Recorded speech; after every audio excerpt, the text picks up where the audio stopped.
to me. A few weeks ago, my husband and I took a trip to Cancun. By the fourth day in the trip, we decided to take a glance at our bank account when we realized that, shockingly, we spent a lot of money, not only in the hotel, but on the food that we were eating throughout those days. Then we sat down and started analyzing and calculating how much money we've actually spent in the last few years on vacations alone. It was remarkably a lot.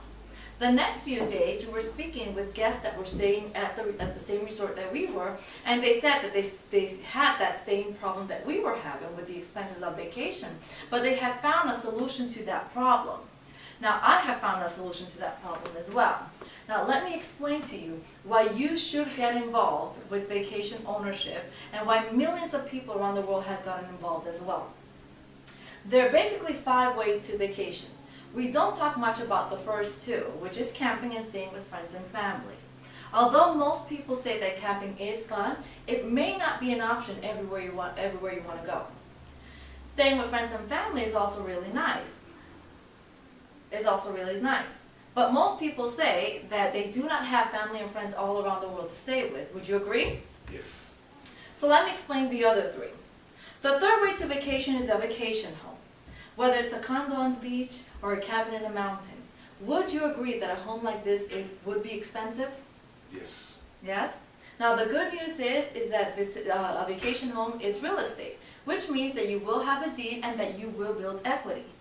How many weeks out of the year do you see yourself staying in a vacation home? 2 weeks. 2 weeks, that's nice.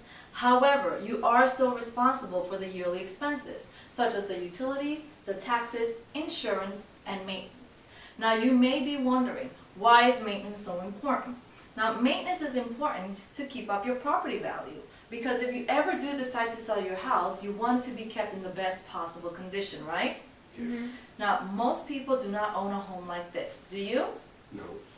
This is why we call this a dream, because the reality for most people is renting a hotel room. This is the original form of time-sharing. Most people do not realize that they've been time-sharing their whole life. Do you know why we call hotels timeshare? No. We call it timeshare because you only pay for the amount of time that you need. Now let me give you an example of a typical hotel room. A typical hotel room includes what?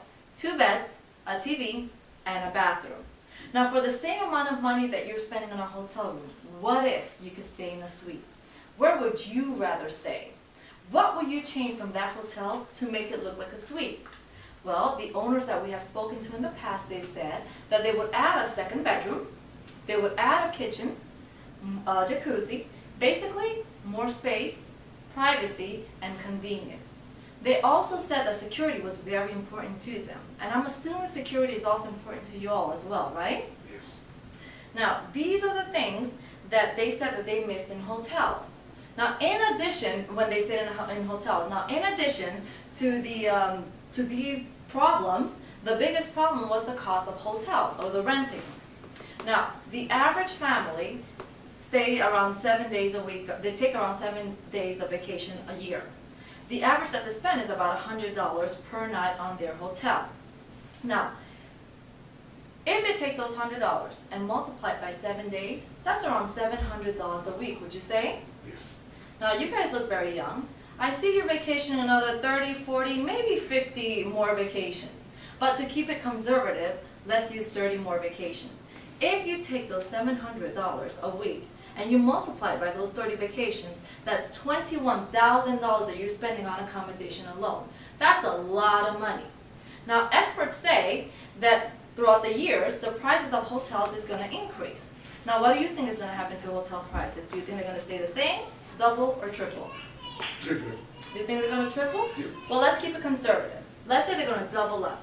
If we take those $21,000 that you're going to spend on hotels and multiply it by 2, that's $42,000 that you're going to be spending in the next 30 years on accommodations alone.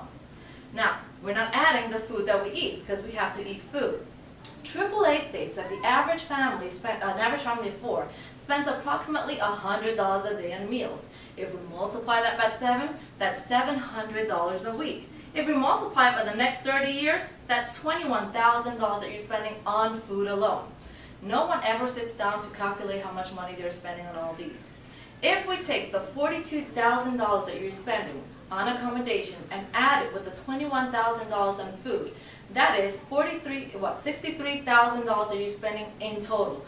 This is a huge problem because you're not going to see that money back. Do you agree? Yes. Now, we have found a solution to this problem. The solution is vacation ownership. Timeshare combines all of the advantages of a vacation home with the flexibility and affordability of a hotel without the inflations.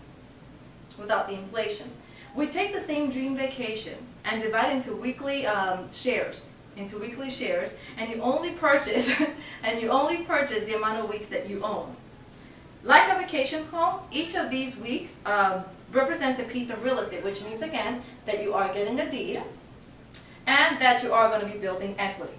You will also enjoy the same ownership rights, such as you'll be able to use your week, you'll be able to rent it, sell it, and even will it. Now there's one thing that you could do with timeshare ownership that you cannot do with a vacation home. Do you know what that is? No. The one thing that you could do is exchanging. So the unit or the condo that you own is going to grow wings, you're going to add wheels to it, and you could take it all around the world with you. Meaning you're not stuck going back to the same spot every single year like if you had a vacation home. Now remember how earlier we were talking about the importance of maintenance? Okay. Yeah. So just like a vacation home and hotels, timeshare owners also have maintenance to maintain their property, again to keep up the property value. Now in conclusion guys, no matter what I say here today, you're still going to go on vacation anyways, right? Yes. So since you're going to go on vacation anyways and you're going to have to stay in a place, you already made the decision to spend the money, haven't you? Mm-hmm. So it's really not a decision but a choice that you're making on how you're going to spend your money. If you had the choice with the same amount of money to rent a hotel room or rent a condo, which one would you do? Rent a condo. You rent a condo? Now for the same amount of money, if you could rent versus own, which one would you do? Own. You would own? Now, if you rented with that money, you're not going to get anything back but a bag of receipt. What can you do with receipts? Nothing. We could throw that in the garbage. Now, if you own your vacation, you're going to have a deed in your hand that you can will on to your kids, and their grandkids again. So remember again that you already made the decision to vacation and to spend the money anyways. So what I'm asking you here to do is today, not to make a decision, but a choice of where you want to put that money. Do you want to give it away and not see it again? Or do you want to will it off to your kids? Thank you very much.